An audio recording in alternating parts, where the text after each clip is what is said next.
Hello, Sports Mockery fans. It's Monday, December 7th. My name is Aldo Soto, and I'm here to catch you up on the latest Chicago Cubs-related rumors. Now, before we go on, make sure to hit that subscribe button and don't miss out on any of our latest breaking news coverage here on YouTube. We'll also get more rumors this offseason for both sides of town, and even more gambling content. Also, visit the website, sportsmockery.com. We got everything on the Cubs, White Sox, Bears, Bulls, and Blackhawks, plus more gambling content. So, are the Cubs going to trade Kris Bryant? Well, the MLB winter meetings are technically going on right now, but just like everything else in 2020, it's far from normal. Everyone's pretty much just on Zoom calls. There's really not much interacting, obviously, and really no big moves are expected. For the Cubs, well, you ready to hear some rumors? Please give me something, because there's nothing at all. So here's the thing, there aren't a whole bunch of Cubs trade rumors right now because unfortunately they're not really connected to a lot of free agents right now. There's no leaks from John Heyman or anybody. There's no Scott Boras. Let's get these big market teams interested just yet. I mean, teams are still trying to figure out the rules for 2021, when the season's even going to start for sure, and is there going to be a DH or not in the National League? All those questions we still don't know. And unfortunately, we just have to go through all the trade speculation to see what's real and what's not, what's more realistic, and what's just a pipe dream. For us Cub fans, we have to figure out what are the Cubs able to get for Kris Bryant, because, hate to break it to you, but he's on the trade block, and well, it really does seem like they're just trying to move that big payroll for 2021. So it's pretty easy for us Cub fans to look around different teams' farm systems, point out a couple top 100 prospects and be like, yeah, okay, if we have to give up Bryant, we'll take that guy, the 10th best prospect in baseball, or something like that. However, it's kind of biased, and unfortunately, Kris Bryant's trade value doesn't really matter why it happened, but because of 2020, because all the circumstances with the money, COVID shutting everything down, he's going to make about $20 million in 2021. He's coming off some injuries. That trade value has really dipped.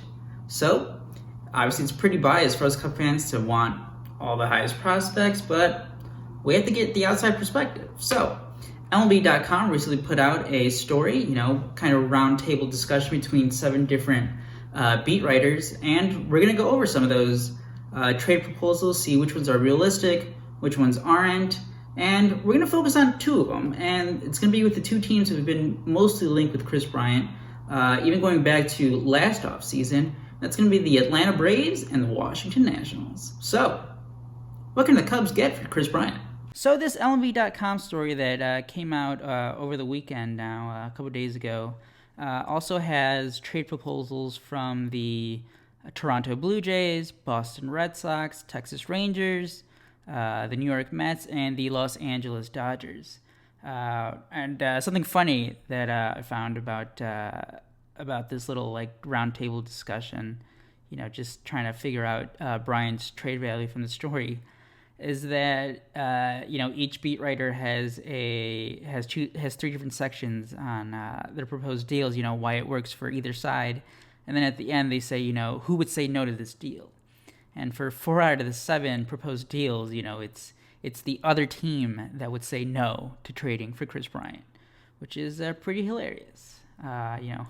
Kris Bryant, the big name, but it's no sure thing that a trade is going to happen, even though it does seem like he's on the trade block and the Cubs are trying their best to trade him, because we've seen all the rumors. All the rumors this offseason has been Cubs are just trying to unload as much money as they can and just kind of retool the roster. I have no clue how they're going to stay competitive in 2021, but we'll see. And again, you can see, I'll link this story down below in the description, so make sure to check it out. But again, we're going to focus on the trade proposals from the Washington Nationals and the Atlanta Braves. The Nationals, they get Kris Bryant, and the Cubs get Starlin Castro, fan favorite when he was here, and then he was traded after 2015. Right-handed pitcher Will Crowe, who is the Nationals' number 3 prospect. Left-handed pitcher Seth Romero, he's the Nationals' number 9 prospect. And right-handed pitcher Sterling Sharp, he's the Nationals' number 24 prospect. according to LB Pipeline. And again, you look at those names, you're thinking, Starlin Castro? Why is that? And the funny thing about him is he's going to make about $7 million next year. So really the only reason he's even added in this is just to offset some of the money for Kris Bryant. Meanwhile, I mean, last year we were hearing names about, maybe a Victor Robles can come over. And, maybe the Cubs see him as the future center fielder for the team. But he's nowhere to be found in this trade proposal. And right now the best you're getting is the Nationals' number 3 prospect. And that's Will Crowe. And it kind of just shows you that, at least from this trade proposal, the value just isn't high for Kris Bryant. And again, this is a reminder: the Washington Nationals do not have a top 100. Do not have a top 100 prospect. So even Will Crowe at number 3. I mean, we're talking about number 3 in the Nationals farm system. Nowhere near the top 100 prospect here. And again, this one is a who would say no. Based on this trade proposal written by Andrew Simon, covers the Washington Nationals for MLB.com. He says, "Who says no? The Cubs, though it depends on how committed they are to subtracting the entirety of Bryant's expected contract from the payroll, factoring the money owed to Castro and the lack of high-ceiling prospect in return, this trade might not be worth the trouble. Conversely, the Nats might be better served spending that extra money on a free agent left fielder and retaining what prospect depth they have." Yikes. So yeah, this is one of those deals where you have to sit back and ask yourself, what side of the fence are you on with the whole idea of Kris Bryant? I've said it all along since the offseason has started. If the idea is to trade Kris Bryant, why not wait just a few months into the 2021 season and let him rebuild that trade value back up? Again, we're talking about a guy who the only reason his numbers have gone down, the only bad year for Kris Bryant has been 2018, and he spent 4.5 months with a hurt shoulder. And, you have fans who just go back and look at his numbers, and they see that he had about, I think it was 12 or 13 home runs in 2018, and be like, this is the guy that you're going to be paying more than $20 million a year for? This is the guy that you want to sign to an extension? And they forget, just because he didn't miss time on the injury list, or just because he didn't get a shoulder surgery after the season, he had to change his entire swing midway through the year just so he can deal with the pain, so it wouldn't hurt him every time he swung a bat. And that really affected him, and that's one of the underrated factors that really doesn't go into the whole Kris Bryant discussion. And then 2020 was just a complete shit show. Again, he had obviously his worst year, but again, we're talking about a 60-game sample. He missed half the year with injuries. So I just can't take those numbers from 2020 and say this is the new Kris Bryant. He's going to be just bad now. So I'm on the fence of, if you are going to trade him, don't do it now, because again, you're going to get these kind of trade proposals where the best you get is the number 3 prospect from a pretty bad farm system. Talking about the Nationals here. So let Bryant go back out there, and if you determine that you're going to go in a different direction and you're going to trade him, get that trade value at least a little up so you can get a better return here.